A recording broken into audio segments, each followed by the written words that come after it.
Good evening. Thanks for choosing Fox 23 News at 9. I'm Nick Smith. Tonight, more encouraging news in our state's fight against COVID-19. We're learning that the number of hospitalizations across the state has started to decline.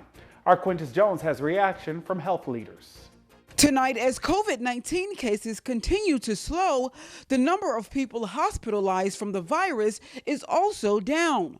We have been able to close an ICU pod as well as a medical unit to COVID and release it for regular use. St. Dominique's Chief Medical Officer, Dr. Eric McVeigh, says with the decline in patients, they've also lost a lot of staff, including nurses. That's because nearby states needed the help. Recruiting nurses at salaries well beyond what any nurses could get in this market. We've lost 15 to 20 nurses to travel.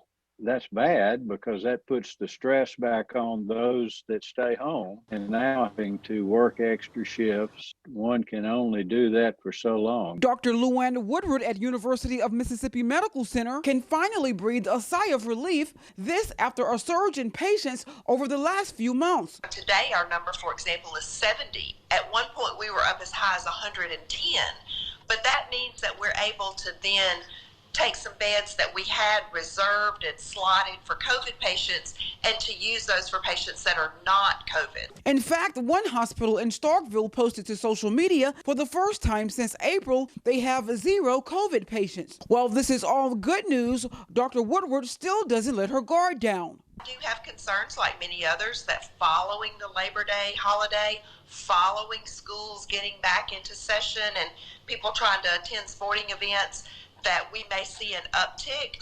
But what we're seeing right now are numbers that look better than we were seeing a month and 6 weeks ago. For now, I'm Quentis Jones in Hattiesburg.